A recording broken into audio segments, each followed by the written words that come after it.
जय हिंद दोस्तों। आप लोग देखने आ गए हो mathematics in real life series. और आज की इस वीडियो में जो हम लोग रियल लाइफ यूज देखने वाले हैं मैथमेटिक्स का, तो जो हमारा टॉपिक है वो है डेरिवेटिव। तो सबसे पहले हम लोग समझते हैं डेरिवेटिव है क्या।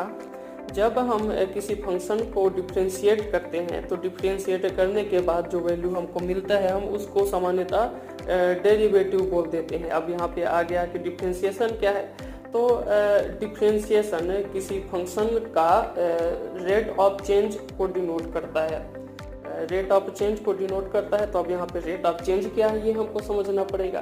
तो रेट ऑफ चेंज सामान्यतः किसी एक वस्तु के सापेक्ष दूसरे वस्तु में किस व्यवहार का परिवर्तन हो रहा है उसको हम लोग बोलते हैं रेट ऑफ चेंज। अगर एक वस्तु अति गतिशील अवस्था में परिवर्तित हो रहा है किसी के सापेक्ष तो उसका रेट ऑफ चेंज ज़्यादा होगा। अगर वो धीरे गति से हो रहा है तो उसका रेट ऑफ चेंज जो है वो कम होगा। तो ये तो था हम लोग का डिफ्रेंशिएशन की बात। यानी सामान्य वर्ड में बहुत ही बेसिक चीज वर्ड में अगर हम बोलना चाहें तो किसी फंक्शन का जो रेट ऑफ चेंज यानी किसी फंक्शन का परिवर्तन का जो व्यवहार है उसी व्यवहार को हम लोग बोलते हैं डिफ्रेंशिएशन। और उस व्यवहार से जो हमको जानकारी मिलता है उसको हम लोग बोलेंगे डेरिवेटिव, क्योंकि डिफ्रेंशिएशन से जो वैल्यू मिलता है वो होता है डेरिवेटिव। अब देखते हैं एक स्टोरी के साथ इसको समझते हैं कि इसका रियल लाइफ में यूजेस क्या है। मान के चलिए मैं एक ऐसे बालक का कल्पना कर रहा हूँ जिसका एग्जाम कल होने वाला है। अगर उस बालक का एग्जाम कल होने वाला है तो आज सुबह जब वह बालक उठेगा तो सबसे पहले वो अपने सिलेबस का प्लानिंग करेगा कि वो आज के इस पूरे दिन में क्या क्या पढ़ने वाला है। अब मान के चलिए उनके पास 5 यूनिट है और उस 5 यूनिट को उनको कंप्लीट पढ़ के जाना है। करेंगे क्या, सवेरे उन्होंने प्लानिंग किया, एक समय निर्धारित किया कि वो एक यूनिट को कितना समय देंगे।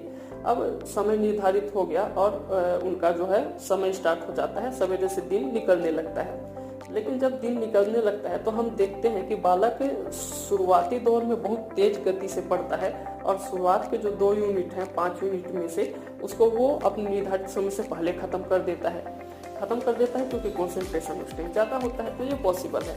अब देखिए, अब वो निर्धारित समय से पहले जैसे ही वो खत्म करता है उनके पास कुछ और भी क्षण शेष रहते हैं जो उन्होंने निर्धारित किया है, यानी उनके पास कुछ खाली टाइम भी रहता है। अब जैसे ही खाली टाइम रहता है बालक वहाँ पे त्वरित रूप से निर्धारित करता है कि उनको जो अपने पढ़ने का गति है उसको थोड़ा धीमी गति से करना है, क्योंकि उनको शाम तक कंप्लीट करना है, उनके पास थोड़ा ज़्यादा समय है। अब बच्चा थोड़े धीमी गति से पढ़ने लगता है, 3rd यूनिट कंप्लीट करता है और अपना 4th। लेकिन जब 4th यूनिट को अच्छे से जब वो कंप्लीट करते रहता है तो कुछ पारिवारिक बाधा या कुछ काम आ जाने की वजह से जो उनका 4था यूनिट को कंप्लीट करने का निर्धारित समय होता है वह बच्चा उस समय पर उस पर कंप्लीट नहीं कर पाता और उस टाइम उसको फिर कुछ कम समय मिलता है। जो निर्धारित समय है उससे वो ज़्यादा ले जाता है, इस कारण 5th यूनिट को करने के लिए उसके पास समय कम बच जाता है। अब ऐसी स्थिति में वह त्वरित रूप से निर्धारित करता है कि वो कैसे पढ़े कि वो उसको खत्म कर ले। तो उस समय वह उसको फिर बहुत तेजी से पढ़ने लगता है जो लास्ट वाला चैप्टर है। तो इससे हमको क्या समझ में आ रहा है कि जो बालक है वो अपने निर्धारित जो उनका प्लानिंग था उस पर काम करते वक्त समय समय पर अपने व्यवहार में परिवर्तन कर रहा है। तो यहाँ पे जो व्यवहार में परिवर्तन है यही डेरिवेटिव को प्रदर्शित करता है। डेरिवेटिव हम किसी फंक्शन का किसी मापदंड के सापेक्ष परिवर्तन को बताता है। यानी कि बच्चा जब सवेरे अपना पढ़ाई स्टार्ट किया तो उसका जो मापदंड था उस टाइम उसके स्टडी का जो फ्लो था वो एक फ्लो था, लेकिन जैसे ही वो कंप्लीट कर लिया तो वो थोड़ा जल्दी कंप्लीट कर लिया। यानी उसके व्यवहार में जो परिवर्तन था वो एक सीधे टाइप से जा रहा था। जैसे ही वो 2 यूनिट कंप्लीट करता है, तीसरी यूनिट में जब आता है तो कुछ बाधाएं आने के कारण उसका जो व्यवहार है वो थोड़ा धीमा हो जाता है और धीमा हो जाता है तो उसको पूरा सिलेबस कवर करने के लिए लास्ट में आके अपने व्यवहार को तेज करना पड़ता है, यानी अपने डेरिवेटिव को बढ़ाना पड़ता है।